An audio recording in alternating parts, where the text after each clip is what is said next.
oramos.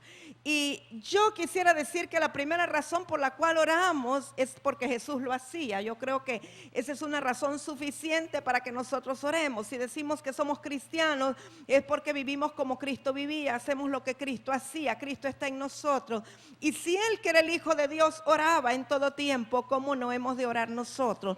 No voy a ir a buscar versos específicos, pero usted puede encontrar a través de su concordancia que Jesús oraba en la mañana, Jesús oraba a mediodía, Jesús oraba en la tarde, Jesús oraba de noche. Jesús, después de predicar y de ministrar, se iba al otro lado de la ribera y oraba. Se huía de las multitudes y oraba. Él buscaba siempre tiempo para estar con el Padre, para orar, para estar en comunión con el Señor.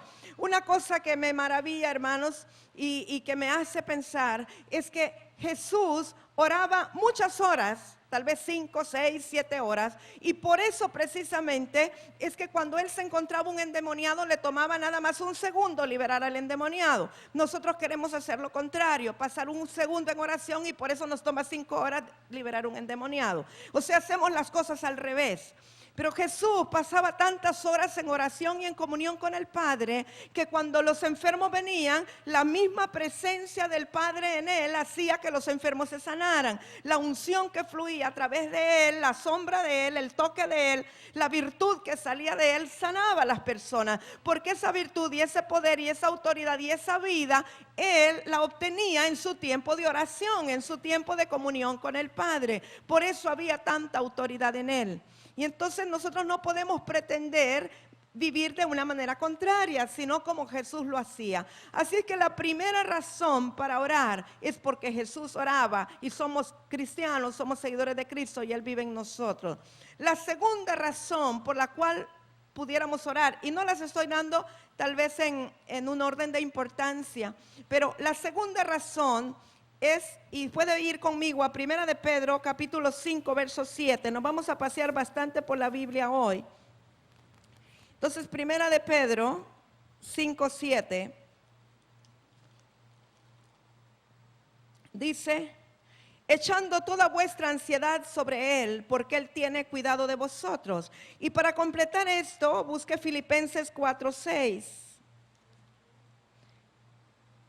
Dije 1 de Pedro 5, 7 y ahora Filipenses 4, 6 dice: por nada estéis afanosos, sino sean conocidas vuestras peticiones delante de Dios en toda oración y ruego con acción de gracias. Entonces la segunda razón para orar es para no estar angustiados, ni estar afanados, ni estar preocupados. O sea que claramente la palabra nos dice que toda ansiedad, que toda preocupación, que toda pena, que toda necesidad la echemos delante del Señor. El Señor quiere que vivamos en paz y en armonía, que por nada estemos afanosos. ¿Qué es estar afanosos o qué es estar afanados? Estar afanados o afanosos es tratar nosotros de resolver humanamente algo que solo el Señor puede resolver. Entonces, ¿de qué manera el Señor lo va a resolver? Cuando nosotros presentemos nuestras peticiones delante de Él. ¿Que Él las sabe? Claro que sí. La palabra dice que antes de que la palabra saliera por nuestra boca, Él ya ha conocido nuestra intención o nuestro deseo o nuestra necesidad. Pero también es claro, amados, que la mano de Dios se mueve por la oración del justo. Dios hizo ya todas las cosas en el Espíritu, pero nos ha dejado a nosotros los hombres, la humanidad, sus hijos, para que nosotros le expresemos nuestra necesidad. Y entonces cuando nosotros presentamos delante de Él nuestra petición y nuestra necesidad, Él envía ángeles, empieza una actividad en los cielos para responder aquello que nosotros estamos pidiendo. Entonces, una buena razón para orar es para no estar afanados, para no estar preocupados. Cuando usted mira a un creyente, a un cristiano preocupado, afanoso, afanado, ¿verdad? Que anda inquieto, que anda nervioso, que se le mira la cara desencajada, seguramente que ese hermano no está teniendo el suficiente tiempo de oración con el Señor. Y no es para juzgarlo, sino que para que usted esta noche se escudriñe usted mismo, porque la palabra es para que cada cada una de nosotros lo aplique, no para verlo en el hermano, sino para ver nuestra condición. Entonces, cuando algo comienza a inquietarnos o a preocuparnos, es momento de alerta, es una luz amarilla y vemos que no estamos reposando en el Señor. Estamos afanándonos, y entonces la palabra dice que por nada estemos afanosos, sino que presentemos toda nuestra necesidad y toda petición delante del Señor, porque Él, ¿verdad?, nos va a responder. Dice con toda oración y ruego, con acción de gracias. Entonces aquí vemos también la manera como orar, ¿verdad?, aunque vamos a ir a ello después.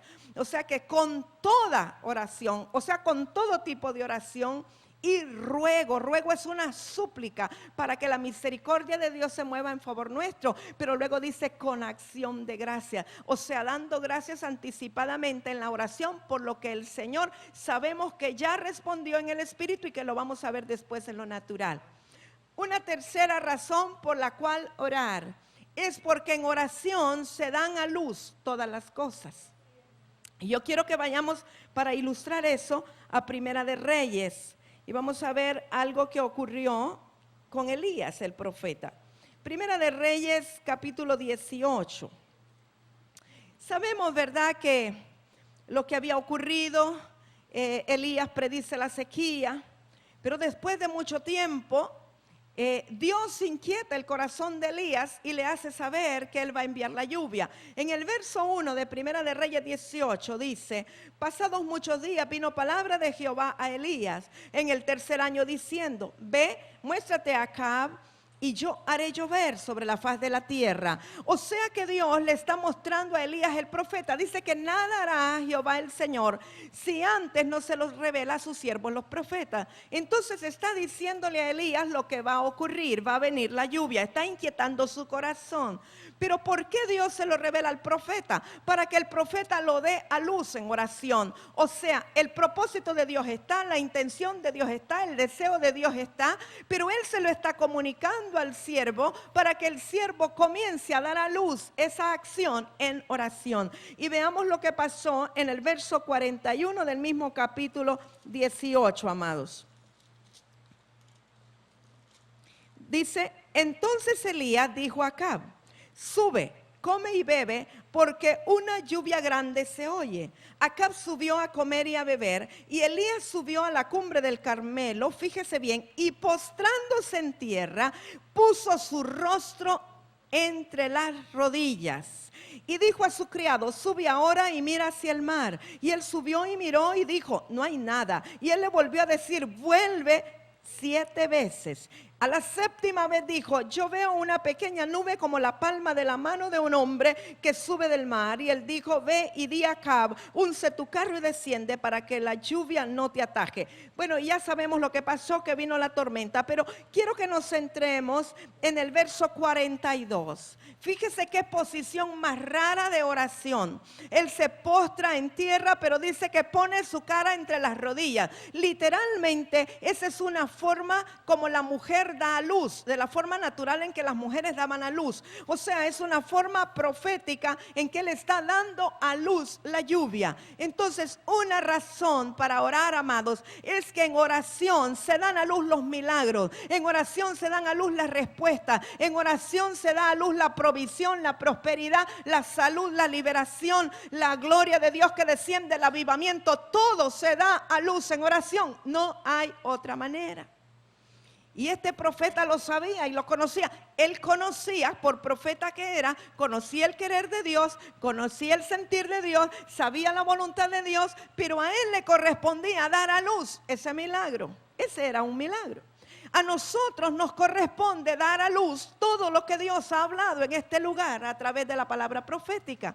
Nosotros recordamos cosas hermosas que Dios ha hablado. Tenemos el cassette, lo tenemos escrito quizás en la torre de oración y vivimos recordando todo lo que el Señor ha dicho. Yo por lo menos lo tengo anotado hasta en las primeras páginas de la Biblia. Pero no basta recordarlo, no basta tenerlo escrito. Necesitamos dar a luz lo que Dios ha hablado por boca de sus profetas. ¿Y cómo lo damos a luz? En oración. No hay otra manera.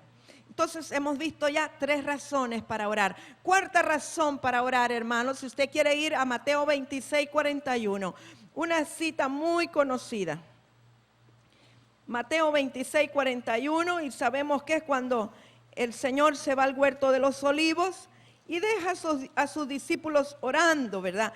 Y él, fíjese que les había pedido una hora, por lo menos una hora que se quedaran ahí orando, porque él iba a entrar en comunión con el Padre y en realidad a tener allí una decisión entre la vida y la muerte. Y él los dejaba orando para que le cubrieran, para que intercedieran por él. Pero resulta que cuando él sale, él viene de hablar con el Padre, los encuentra durmiendo. Y en Mateo 26, 41 dice el Señor: velad y orad para que no entréis en tentación. El espíritu a la verdad está dispuesto, pero la carne es débil. Entonces, una cuarta razón para orar, hermanos, es para no entrar en tentación. Nosotros sabemos de las acechanzas del enemigo cada día en nuestra vida. Nosotros vemos en la televisión, en los periódicos, en las revistas, en las calles, en el cine, donde quiera que usted vea o vaya, hay tentación. Bueno, la verdad es que la concupiscencia está en nuestro corazón y somos tentados de adentro, pero las cosas, los estímulos externos hacen que la concupiscencia sea activada y que nosotros seamos tentados del interior nuestro. Entonces, ¿cuál es la vacuna preventiva? ¿Cuál es la cura para no entrar en tentación? Orar y velar. Velar en el espíritu, estar despiertos, estar alertas en el espíritu, orar y velar. O sea, amado, que si sobre todo, si usted sabe y reconoce que hay una área débil en su vida que le está costando vencer, hay un área, quizá puede ser la mentira, puede ser la lascivia, puede ser el deseo de tomar lo ajeno, puede ser tantas cosas, el mal carácter, el mal temperamento, una ira contenida, todo eso puede ser parte de nuestra concupiscencia, de la iniquidad del hombre. Y entonces somos tentados a veces por situaciones externas, pero la mejor manera, hermanos, es estar en oración. Yo conozco personas que dicen: yo mejor regalé el televisor para no entrar en tentación, o yo mejor no compro un televisor en la casa para no tener tentación. La verdad que el televisor en sí no es malo. Hay quienes le han llamado la caja del diablo y después de que han predicado en contra de la caja del diablo, tienen sus programas en la caja del diablo, ¿verdad? Entonces, ¿qué sentido tiene? No es en sí el problema el televisor, el problema es el corazón del hombre. Pero cuando hay cosas en la televisión que a nosotros nos perturban, que nos inquietan, si usted tiene un problema de lascivia y usted sabe que le inquieta, que le va a inquietar ver programas eróticos, la solución no es regalar el televisor, porque el problema va a quedar dentro de usted. La solución es orar y velar para no entrar en tentación, aunque usted vea lo que va a ver. Entonces realmente el orar es la vacuna, es la prevención para no entrar en tentación. Por eso cuando los discípulos le preguntaron al Señor, le dijeron: enséñanos cómo orar, una de las cosas que les dijo que debían decir al orar era que les librara de la tentación. Entonces ya tenemos 4 razones. Y la quinta que les voy a decir, y seguramente que hay N a la N potencia de razones para orar. Yo solo le voy a decir 5, que es el número de gracia, y con esa ya va a tener suficiente razón para ir a orar, ¿verdad, hermano? Entonces la quinta es porque Jesús mismo estableció la necesidad de orar. De hecho, el Señor dijo: cuando vosotros oréis, hacedlo de tal y tal manera. O sea, que Él ya estaba asumiendo o dando por sentado que nosotros íbamos a llevar una vida de oración. Pero vamos a ver en Lucas capítulo 18. Y vamos a leer desde el verso 1, quizá que hasta el verso 8. ¿Tenemos? Lucas 18. Bien. También les refirió Jesús una parábola sobre la necesidad de orar siempre y no desmayar. Yo quisiera que usted subraye, si usted es de los que subraya la Biblia, ¿verdad? Si no, pues lo anota en algún lugar. Pero fíjese qué tremendo. Él dio una parábola, pero ¿para qué? Para explicar la necesidad de orar siempre. Siempre es que no hay excepción. Y no desmayar. Entonces yo aquí puedo establecer 3 cosas. Número 1, que orar es una necesidad y que Jesús lo estableció como tal y dejó parábolas para hacer más gráfico para nosotros que es necesario orar. Pero ¿cuándo? Siempre. No hay excepción. ¿Qué quiere decir orar siempre? En las buenas, en las malas, en abundancia, en escasez, en frío, en calor, en invierno, en verano, cuando es niño, cuando es adulto, cuando es viejo. Orar siempre es una necesidad. Y lo otro es que dice, y no desmayar. Y de eso vamos a hablar después, más adelante, del no desmayar. Porque parece ser que una de las debilidades de nosotros como seres humanos es que rápido desmayamos o rápido nos cansamos. Lamentablemente todo lo queremos como café instantáneo, ¿verdad? Como esas bolsitas de té que usted la mete y ya estuvo el té y ya se lo tomó. Pero el orar no es así. Hay que hacerlo siempre, pero sin desmayar. Que no importa lo que veamos, no desmayamos.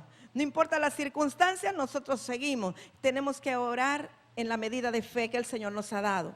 Verso 2, esta es la parábola, diciendo, había en una ciudad un juez que ni temía a Dios ni respetaba al hombre. Qué terrible, ¿verdad? Había también en aquella ciudad una viuda, la cual venía a él diciendo, hazme justicia de mi adversario. Y él no quiso por algún tiempo, pero después de esto dijo dentro de sí, aunque ni temo a Dios, ni tengo respeto a hombre, sin embargo, porque esta viuda me es molesta, le haré justicia, no sea que viniendo de continuo me agote la paciencia. Y dijo el Señor, oíd lo que dijo el juez injusto. ¿Y acaso Dios no hará justicia a sus escogidos que clamen a Él día y noche? ¿Se tardará en responderles? Os digo que pronto les hará justicia, pero cuando venga el Hijo del Hombre, ¿hallará fe en la tierra? Qué tremenda esta parábola, hermanos. Jesús está dando por sentado que nosotros, sus hijos, oramos de día y de noche, continuamente, sin desmayar y sin cesar. Y dice que si aquel juez injusto, el adversario, el enemigo, ¿verdad?, le hizo justicia a aquella mujer porque era pertinaz y persistente, como Dios, que es bueno, que es amoroso, que es bondadoso, que es nuestro Padre, no nos va a hacer justicia si nosotros clamamos a Él día y noche. Es tremendo esto, pero a veces desmayamos, pensamos, ay, ya tengo yo 3 años de estar orando por la misma cosa y no veo respuesta.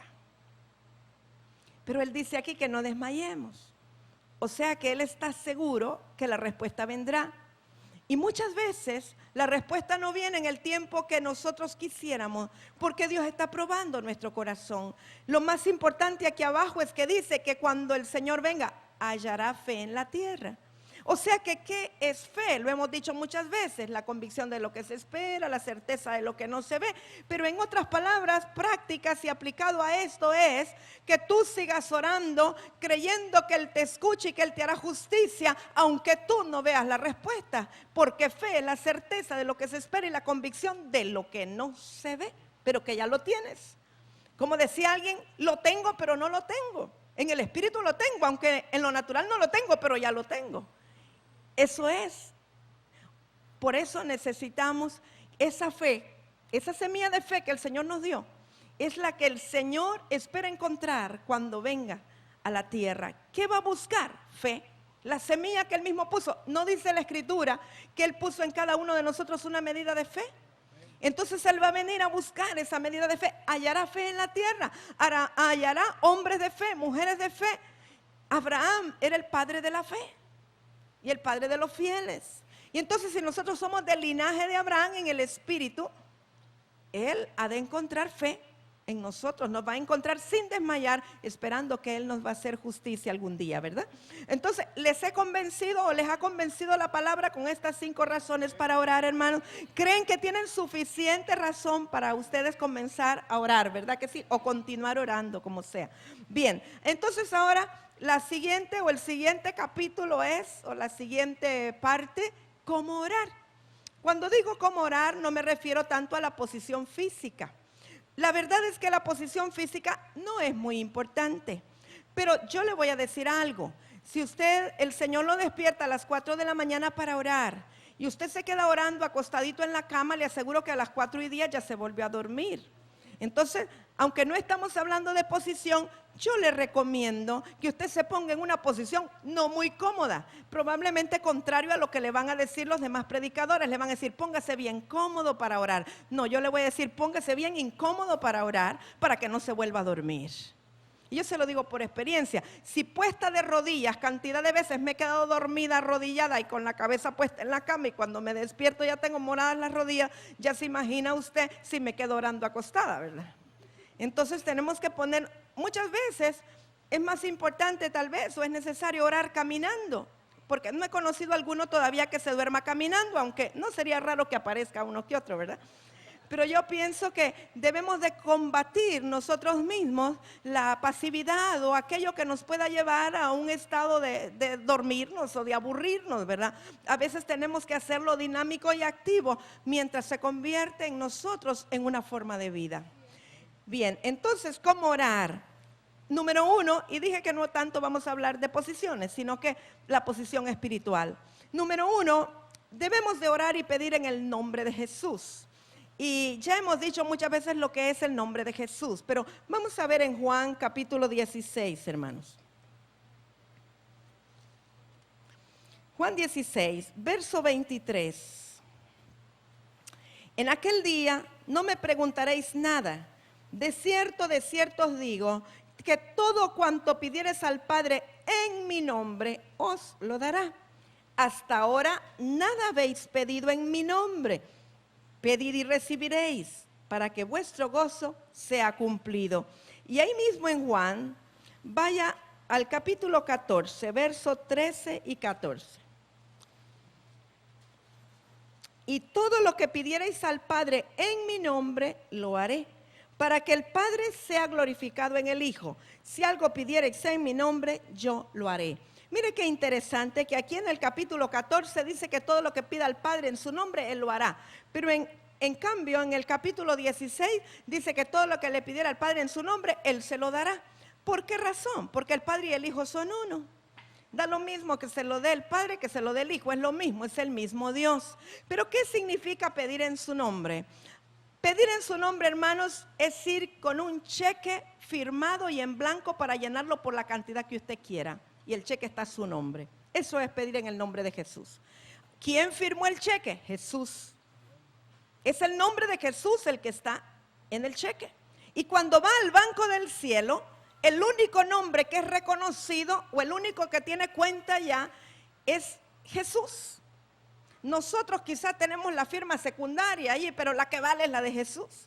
Si solo va su firma y no va la de Jesús, no le van a dar todo lo que usted está pidiendo. Pero si va la firma de Jesús ahí, que es el dueño principal de la cuenta, inmediatamente el Padre le da todo lo que está pidiendo ahí. Así, eso es lo que está diciendo. Ahora, ¿qué es su nombre? Es su carácter, es su naturaleza, es su vida. Cuando la vida de Jesús está fluyendo en nosotros, hermanos, es como que andemos la chequera con todos los cheques firmados por Él y en blanco para llenarlos por la cantidad que sea. Eso significa. Pero es en su nombre. O sea, con todo el respaldo y la autoridad para firmar a la par de Jesús, porque estamos viviendo en el nombre de Él, estamos fluyendo en la vida de Él, en el carácter de Él y en la naturaleza de Él. Entonces la Escritura dice que pidamos en el nombre de Jesús, pero no una fórmula mágica, sino el vivir en Él para tener la autoridad de usar su nombre, ser colaboradores con Él, ser socios con Él. ¿Me explico? ¿Verdad? Cuando hay una sociedad mercantil, ¿verdad, hermana? Se abre una cuenta en donde hay dos firmas registradas, ¿verdad?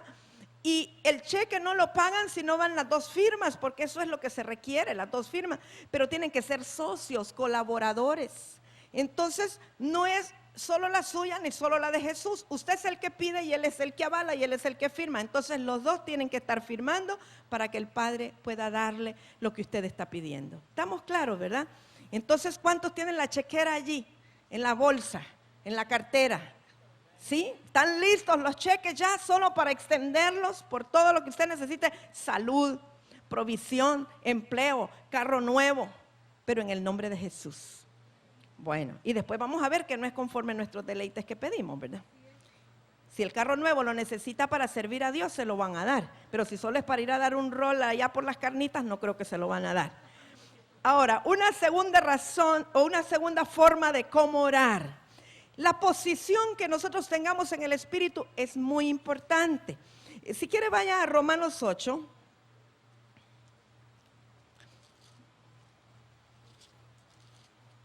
Romanos 8, verso 32.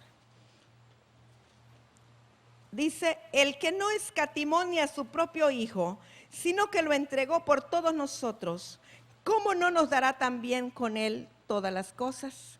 Nosotros debemos reconocer cuál es nuestra posición delante del Padre. Está hablando de que el Padre, nuestro Padre, y sabe que la palabra Padre viene del griego pater, que quiere decir protector, dador, el de la provisión. Y entonces nuestro Padre nos ha dado todo, ni siquiera escatimó a su propio Hijo. Si nos dio lo que más amaba, que era su propio Hijo, ¿cómo no nos va a dar el resto de todas las cosas? Pero nosotros necesitamos estar convencidos internamente de cuál es nuestra posición de hijos, ¿sí? ¿Sabe que en el Antiguo Testamento los hebreos no se atrevían, y todavía muchos no se atreven a pronunciar el nombre de Dios? Por eso ellos le decían Adonai, el Shaddai, no se atrevían a pronunciar el nombre del Señor. Pero en el Nuevo Pacto, Jesús les enseña a decir Padre Nuestro, les enseña a que Él es su Padre, y Él mismo menciona Abba, que eso es hebreo, no es griego, que quiere decir papito. O sea que aunque no están mencionando en sí el nombre de Dios, todavía es una relación más íntima y más estrecha, que es una relación de hijo a padre. Para nosotros poder entrar confiadamente al trono de Dios, orar y pedirle, tenemos que estar convencidos de cuál es nuestra posición, una posición de hijos. Y cuando sabemos cuál es nuestra posición en el Espíritu, entonces podemos pedir libremente sabiendo que nos va a ser concedido. En relación a lo que hablábamos antes del nombre de Jesús, sabe que el Padre le cambiaba nombre a las personas, y hablando de esto de que ellos no se atrevían a pronunciar el nombre de Dios, el tetragramón, que quiere decir Dios, que es YHWH, cuando Dios le cambiaba nombre a alguien, por ejemplo, Abraham sin H, quería decir padre de multitudes, pero cuando le cambió el nombre, lo que hizo Dios fue que le agregó una H de su nombre. Y entonces le puso Abraham, le estaba dando parte de su naturaleza, lo estaba haciendo partícipe al agregarle una letra de su nombre. Y entonces ahora se llamaba padre de muchedumbres, o sea que son de muchas multitudes. Sarai no tenía H y quería decir manipuladora. Pero cuando Dios le cambió el nombre, le puso una H y la llamó Sara con H al final, que quiere decir madre de multitudes. Entonces Dios, al cambiarnos un nombre, a darnos un nombre nuevo en el Espíritu, como hizo también con Jacob a Israel, pero ya en el Espíritu, el Señor lo que nos está haciendo es partícipe de su naturaleza y de su nombre. Por eso tenemos autoridad en su nombre, ¿verdad? Y entonces, al ser partícipes de esa naturaleza, es porque somos sus hijos y Él es nuestro Padre. Entonces debemos de saber cuál es nuestra posición al ir y orar delante de Él. Somos sus hijos.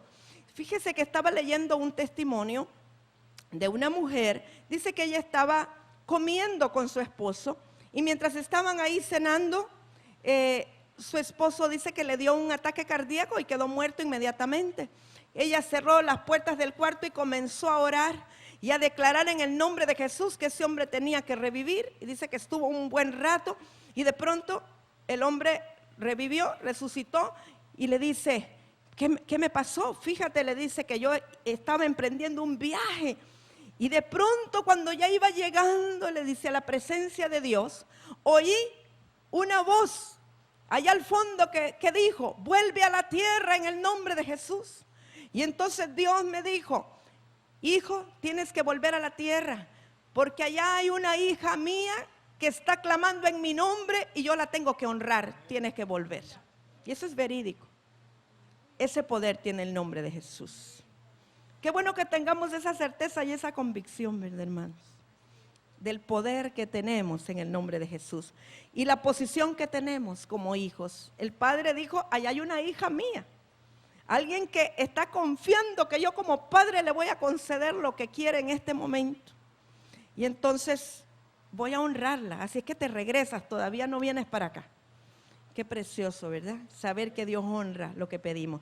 Bien, otra manera de cómo orar es parados en la palabra. Veamos aquí en Juan capítulo 15, verso 7. Es decir, que todo lo que nosotros oremos y pidamos, hermanos, tiene que estar alineado con la palabra, tiene que estar en base a la palabra de Dios, a la Biblia. Juan 15, verso 7. Si permanecéis en mí y mis palabras permanecen en vosotros, pedid todo. Y si usted subraye todo lo que queréis y os será hecho. Entonces, ¿cuál es la posición aquí? Permaneciendo en Él y que sus palabras permanezcan en nosotros. Entonces podemos pedir todo y nos será hecho. Esto nos lleva a la pregunta que ¿por qué muchas cosas no nos están siendo hechas de las que pedimos? ¿Será que no estamos permaneciendo en su palabra? ¿O será que sus palabras no están permaneciendo en nosotros? Y siempre en línea con esto usted puede ir a Santiago. Alaba a Dios, mi hermano. Sí, ¿verdad que sí? Él es bueno y Él es santo. Santiago, capítulo 4, verso 2 y 3 dice: codiciáis y no tenéis, matáis y ardéis de envidia y no podéis alcanzar, combatís y lucháis, pero no tenéis lo que deseáis porque no pedís. Pedís y no recibís porque pedís mal para gastar en vuestros deleites. Este verso y el anterior están relacionados. Si nosotros pedimos conforme a la voluntad de Dios y parados en su palabra, nos será hecho conforme pedimos. Pero si nosotros simplemente pedimos por nuestros deleites, no será hecho. Porque Dios no va a concedernos cosas simplemente por complacer caprichos, ¿verdad? Sino que es conforme a su voluntad. Si viene una hermana y le dice: ay, Señor, te pido que me des un esposo alto y rubio, que mida 1,90, Señor, que tenga músculos, que se vea bien joven, bien guapo, que tenga un carro último modelo y si posible que tenga una finca de campo donde ir a veranear. Yo creo que eso no lo va a conceder el Señor, o si lo concede, bueno, vete tú a ver ahí las consecuencias, porque conforme a los deleites, conforme a los deseos del alma. Pero si usted le dice: Padre, yo quiero un siervo que te ame sobre todas las cosas, que te sirva de todo corazón, yo creo que el Señor se lo va a dar. Para que juntos sirvamos en el reino, yo creo que sí se lo va a dar. Amén. No oigo aménes de las hermanas que están pidiendo. No se oye, ¿verdad? Bueno, lo otro, dijimos ya que había que pedir con fe, ¿verdad? Pero si usted quiere puede ir a Marcos 11:24. A veces es un poco difícil, uno dice: no, si yo creo que el Señor me va a responder, pero a veces se cree con la cabeza, pero no con el corazón. Y la fe es algo del corazón, hermano. En Marcos 11:24 dice: por tanto os digo, que todo lo que pidiereis orando, creed que lo recibiréis y os vendrá. Anteriormente en el verso 23 está hablando del que no dude en su corazón, sino que creyere. Y fíjese que no dice que no dude en la cabeza, sino en el corazón. O sea que pueden venir ideas de duda a la mente, pero siempre y cuando usted no las deje bajar al corazón no hay problema. El problema es cuando dudamos en el corazón, en el espíritu, porque la fe es algo aquí del corazón interior, no es lógico. Porque hay quienes tienen fe en una pastilla, tienen fe en una marca, en un nombre, eso es de la cabeza. Pero la fe es algo espiritual, es una certeza de que Dios hará las cosas. Y luego, la quinta cosa es que debemos orar con persistencia. Vaya a Lucas 11, por favor. Persistencia o perseverancia es lo mismo. Alguien ha dicho que una de las características buenas que tiene el diablo, o quizá la única, es que es muy persistente, yo no lo dudo. Entonces yo creo que nosotros deberíamos de ser más persistentes que el diablo, ¿verdad? Lucas 11, verso 5. Les dijo también: ¿quién de vosotros que tenga un amigo va a él a medianoche y le dice: amigo, préstame 3 panes? Porque un amigo mío ha venido a mí de viaje y no tengo qué ponerle delante. Y aquel respondiendo desde adentro le dice, no me molestes, la puerta ya está cerrada y mis niños están conmigo en cama, no puedo levantarme y dártelos. Os digo que aunque no se levante a dárselos por ser su amigo, sin embargo, por su importunidad, se levantará y le dará todo lo que necesite. Y yo os digo, en el verso 9, por favor subraye esto o lo anota en algún lugar porque es muy importante. Yo os digo, pedid y se os dará, buscad y hallaréis, llamad y se os abrirá. Porque todo aquel que pide, recibe. Y el que busca, halla. Y al que llama, se le abrirá.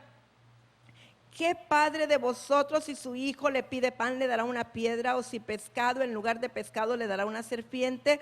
O si le pide un huevo, le dará un escorpión? Pues si vosotros, siendo malos, sabéis dar buenas dádivas a vuestros hijos, cuanto más vuestro Padre Celestial dará el Espíritu Santo a los que se lo pidan. Entonces, aquí nos está hablando, amados, de que todo aquel que pide va a recibir, que todo el que busca va a hallar y que todo el que llama se le va a abrir.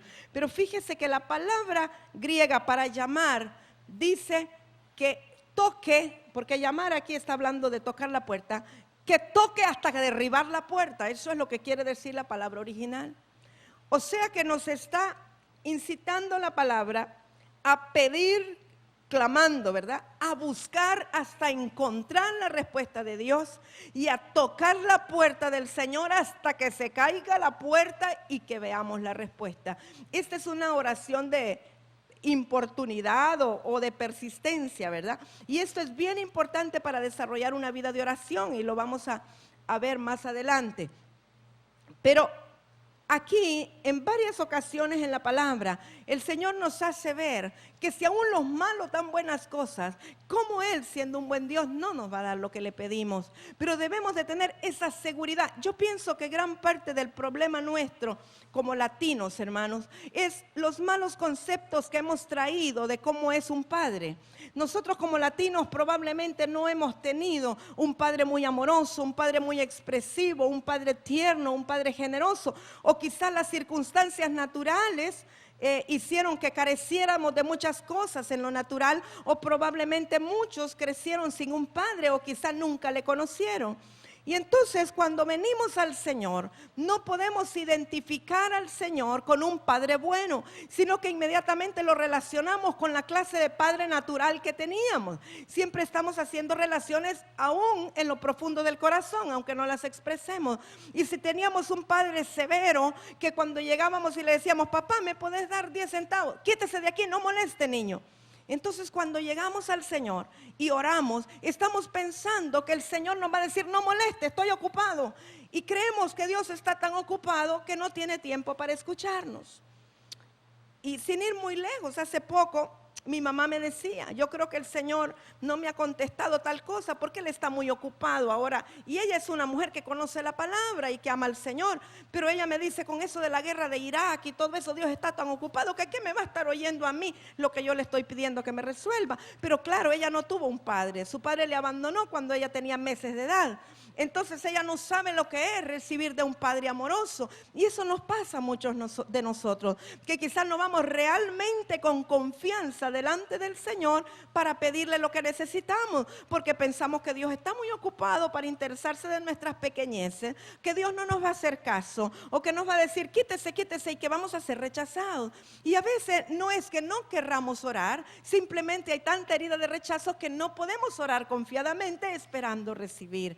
Entonces, quizás necesitamos una sanidad interior, quizás necesitamos una buena administración que nos coloque en la posición correcta de hijos y que podamos ver a través de los ojos del Señor que Él es un Padre amoroso que está dispuesto para darle a sus hijos lo mejor.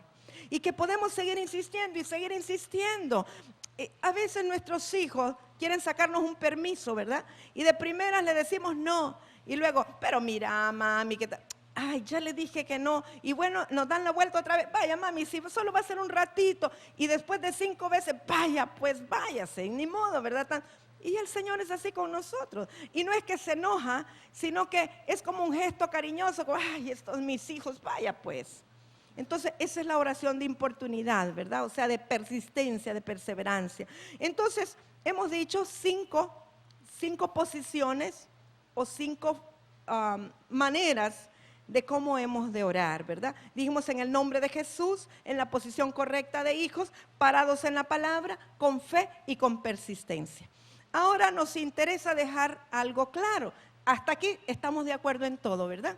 No tenemos desacuerdo, gloria a Dios. Entonces ahora nos interesa cómo desarrollar una vida de oración. Porque estamos de acuerdo en que hay que orar, estamos de acuerdo en cómo debemos orar, pero entonces, ¿por qué es que no podemos tener una vida continua de oración? Hay 3 elementos importantes para poder desarrollar una vida de oración. Y el primer elemento, amados, es compromiso con Dios, no con el hombre. Aquí muchos se paran y se comprometen que van a venir a orar a tal hora, pero como el compromiso es conmigo, el día que yo me fui de viaje y no vine, ellos no vinieron. Pero cuando el compromiso es con el Señor, esté yo o no esté, le vean o no le vean, ahí va a estar. Porque el compromiso es con el Señor. Entonces, lo primerito es un compromiso genuino con el Señor. Y aquí yo quisiera hacer un llamado especial a los varones. Fíjese que hay un misterio en el Espíritu. Yo no lo puedo explicar, no quisiera que fuera así, pero así es porque Dios así lo determinó. Y es que Dios estableció una línea de autoridad en los hogares. Y hay una cabeza natural en un hogar, que es el varón de la casa, el jefe de la casa. Y me alegro que aquí hay muchos varones hoy, ¿verdad? Y hay un misterio, hermanos. El jefe de la casa, la autoridad de la casa, simplemente declara algo, ora algo, pone sus manos sobre el hijo o la hija cuando esté enfermo y es como que la respuesta es así. Y cuando el varón no toma la posición y nosotros tenemos que hacerlo, nos cuesta 10 horas lo que a ellos les cuesta 10 minutos. Es un misterio y no me pregunte por qué, el Señor nos lo va a explicar cuando estemos delante de su presencia, pero es así. Entonces, ¿qué ocurre cuando los varones de Dios no están tomando el lugar que les corresponde en sus hogares? Número 1, las mujeres están trabajando el triple o 5 veces más, porque nos toma más esfuerzo a nosotros lograr lo que ellos podrían hacer simplemente con declarar la palabra. Número 2, el hogar no está en el orden de Dios. Entonces, este llamado es más que todo a los varones para hacer un genuino y verdadero compromiso con Dios. Porque el varón de la casa debe de ser el primero en servir, porque Jesús se dio a la iglesia primero. Y lo dice claramente: maridos, amad a vuestras mujeres y poned vuestra vida por ellos como Cristo la puso por la iglesia. O sea que la primera acción la toma el varón. Así como el varón Cristo dio la vida por la iglesia y luego la iglesia respondió, también el varón debe de tomar la primera acción. Él tiene que ser el primero en servir en la casa, el mayor servidor. Él tiene que ser el primero en alabar a Dios en la casa, el primero en levantarse para alabar a Dios y dar el ejemplo a su hogar, a su familia, a su esposa, a sus hijos. Tiene que ser el primero en orar por su casa y tiene que ser el primero en ofrendar, porque es una autoridad y un privilegio que Dios les ha concedido. Cuando el varón no es el primero en hacer eso, sino que en la casa es la mujer quien lo está haciendo, esa casa, ese hogar nunca estará a toda la plenitud que Dios quiere que esté, hasta que Él tome su lugar. Yo espero, varones, que tomen esta palabra en serio. El deseo de nuestro corazón es que los varones estén levantados en su posición y tomando toda la autoridad que el Señor les ha delegado. Y que las mujeres, ninguna de nosotros usurpe la autoridad que a Él le pertenece. Porque muchas veces se le delega la autoridad a la mujer porque autoridad incluye responsabilidad. Y muchos varones están evadiendo su responsabilidad. Y es más fácil decirle a la mujer: ora vos, que a vos te escuche el Señor. Pero eso no es cierto. A Él le escucha primero el Señor. Porque esa es la verdad bíblica como Dios lo instituyó. Así que yo, de verdad, el anhelo de mi corazón es que en esta iglesia y en este ministerio el orden de Dios entre por los hogares para que venga a la iglesia y al ministerio también. Eso es lo que anhela, y yo creo que toda mujer anhela que su esposo tome su lugar y tome su posición de autoridad, y que sea el que ore y que sea el que interceda y que sea el que ministre a su esposa y a sus hijos y que tome el lugar. Y los que están solteros, espero que ya estén escuchando para que lo tomen también, ¿verdad, hermano Oscar? Bueno, entonces dijimos que Para desarrollar una vida de oración, primero, compromiso con Dios y con su palabra y lo que está establecido. Número 2, disciplina, una palabra que no nos gusta, pero que es necesaria. Disciplina. Yo creo que muchos fallan en su vida de oración por falta de disciplina. ¿Cuántas veces decimos, pero esta semana sí voy a empezar? Todos los años, todos los primeros de enero, hacemos tratos y pactos con Dios. Señor, pero este año sí voy a venir a orar a las 5 de la mañana, a las 4, yo no sé a qué hora. Y no nos dura ni una semana. Y no es que no sean genuinos y sinceros cuando hacen el pacto. Sí, lo hacen de corazón. Pero hay un problema que es falta de disciplina. La mayoría de nosotros, o la mayoría de las personas en nuestro medio ambiente, quizá yo me excluyo, han sido carentes de disciplina, precisamente porque no han tenido un padre que les discipline, que les enseñe disciplina. Vienen al Señor y vienen a la iglesia con una vida desordenada e indisciplinada, y entonces no pueden ser verdaderos discípulos del Señor. Para que el carácter de Cristo fluya en una persona, aunque sea una persona ungida con llamamiento de antes de la fundación del mundo, aunque cada vez que viene un profeta le profetiza cosas maravillosas, si no tiene disciplina no se va a cumplir esa palabra. Y lo primero para lo cual necesita disciplina es para orar y para leer la palabra. Se requiere disciplina. Pablo, que era un apóstol y un hombre, bueno, como pocos ha existido, ¿verdad? En toda la historia bíblica, él mismo decía, pongo mi cuerpo en servidumbre, decía, porque no vaya a ser que siendo yo guía de ustedes me pierda por falta de disciplina. Eso es lo que él decía. Porque el espíritu, hermanos, quiere, pero la carne es débil. Entonces, ¿qué significa pongo mi cuerpo en servidumbre? Me obligo yo mismo a la disciplina. Pongo un despertador a las 4:30 de la mañana y que me suene y que me requete suene hasta que yo me pueda levantar. Castigo mi cuerpo, pongo mi cuerpo en servidumbre hasta que esta carne le obedezca al espíritu y haga lo que Dios quiere que haga. Eso es disciplina. Aunque le cueste, aunque en el día ande con palillos aquí, pero van a ser 3 días, al cuarto ya se despierta solo. Es necesario. Si me da sueño, me echo agua en la cara, pongo mi cuerpo en servidumbre. Hermano, y no es que estoy siendo religiosa, ni que le digo que no, la disciplina es importante para iniciar. Cuando usted después encuentre el deleite en la oración, no va a necesitar poner ya su cuerpo en servidumbre porque se va a convertir en algo natural en su vida. Pero tiene que comenzar por disciplinarse a usted mismo. Y si es que va a usar otra hora, si es de noche, aunque yo le recomiendo orar de mañana, porque aún el rey David decía, ¿verdad? De mañana te buscaré temprano, te buscaré. El Señor Jesús oraba temprano de la mañana. Es bueno darle al Señor las primeras horas, las primicias, lo mejor del día, poner en las manos del Señor todo lo que usted va a hacer en el día, ¿verdad? Pero usted puede poner el tiempo que usted decida o que quiera, pero tiene que ser con disciplina, porque la carne no quiere, hermanos, someterse. Tenemos que obligarla a que se someta. Tenemos que ir en contra de lo que la carne quiere hacer. La carne nunca querrá orar, pero el espíritu sí. Entonces usted, una vez que ha hecho un compromiso genuino con Dios, le va a ser fácil disciplinarse.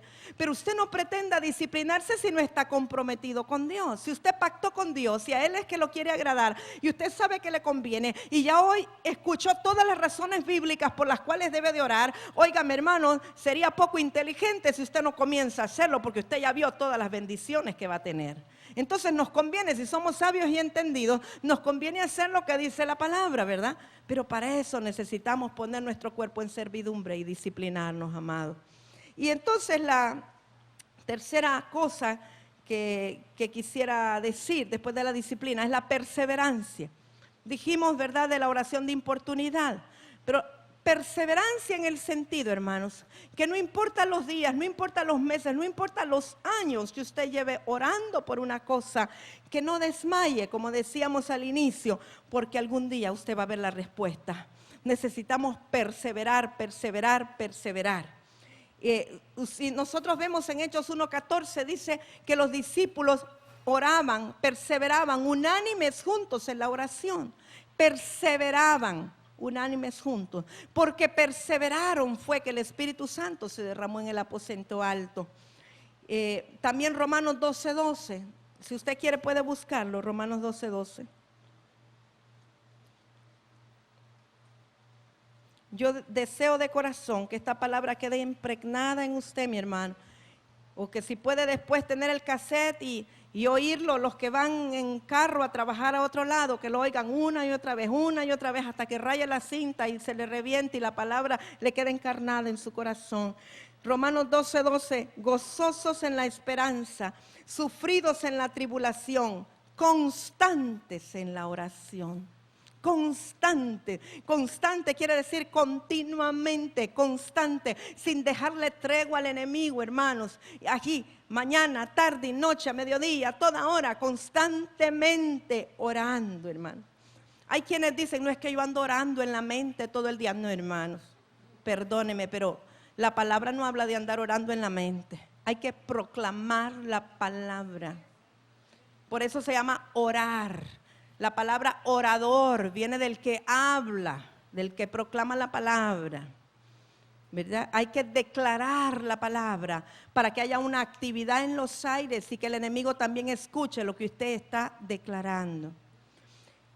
Y fíjese que en cuanto a la perseverancia, también usted puede ver cuando habla de la armadura de Dios, el apóstol Pablo a los Efesios le dice, orando en todo tiempo, ¿verdad? Está hablando de la armadura y habla de cubrirnos unos a otros en oración. Ya ella está hablando de la oración intercesora y habla de la perseverancia, de la persistencia. Pero quiero contarle otro testimonio en cuanto a la perseverancia. Estaba leyendo el otro día de una mujer que había orado 27 años por la conversión de su marido y no ocurría nada, pero ella seguía día a día orando por la conversión de ese hombre. Y dice que cuando llevaba 27 años de orar, le dio un ataque cardíaco al esposo. Y entonces, óigame, vivir con un inconverso y orar 27 años por él, lo más normal es que esa mujer se hubiera alegrado de que el hombre se fuera, ¿verdad? Eso es lo más natural, porque yo me imagino que no le daba una muy buena vida. Sí, yo conozco una sierva de Dios que cuando se le murió al marido, dicen que frente a la tumba empezó a cantar, libre, tú me hiciste libre, ¿verdad? Casi se la llevan presa. Pero sí, aquí nomás en Honduras. Pero no, fíjese que esta mujer de la que le voy a contar, dicen que ella se paró y dijo, no es posible, yo he creído en lo que he orado. Yo he creído en la promesa del Señor para salvación de este hombre. Y si este hombre se muere ahora, no es salvo. Y yo me paro en lo que yo he creído. Así es que no me resigno. Y empezó a orar esa mujer. Dicen que después de 10 horas, el hombre resucitó. Y mire, yo siento una presencia de Dios tremenda. Y dice, resucitó y obviamente se convirtió. El hombre llegó a ser diácono de su iglesia y vivió 10 años más para testificar del poder de Dios. Así es que yo les animo a las mujeres que sus esposos todavía no se han convertido, ¿verdad? Que se paren firmes en lo que han creído, porque Dios es bueno para responder. Y si usted cree que aquello por lo cual está orando es la voluntad de Dios, y la palabra dice que la voluntad de Dios es que ninguno se pierda, sino que todos sean salvos y lleguen al conocimiento del Señor, que usted no se dé por vencido con nada. Porque el Señor lo hará, aunque lo tenga que sacar de la sepultura, pero lo va a hacer. Así es que, amados, esa tiene que ser nuestra convicción, nuestra confianza. Pero necesitamos comenzar con cosas sencillas y pequeñas. Yo meditaba que no podemos pretender estar intercediendo por el presidente de la República, intercediendo por las maras, orando por el ocultismo, si en nuestra propia vida no hemos visto cosas sencillas ocurrir, porque no tenemos la fe necesaria o no vamos confiadamente para ver que suceden cosas elementales en nuestra vida. Entonces yo creo que Dios quiere que comencemos de una manera sencilla, que no pretendamos ser tan espirituales como que por la oración nuestra pues se va a convertir, ¿qué le digo? El Islam o qué sé yo, algún día sí, Dios lo hará, pero que comencemos por nuestra vida diaria, por las cosas sencillas, que no se sienta culpable ni mal por orar pidiendo por cosas para usted, porque la palabra dice que lo hagamos. Y en la medida que esa fe va siendo edificada y vamos viendo la respuesta de nuestra oración, el Señor nos va a ir llevando a otra dimensión. Pero comencemos, amados, por el compromiso. Sigamos con la disciplina y después seamos constantes. Con esas 3 cosas le quiero dejar esta noche.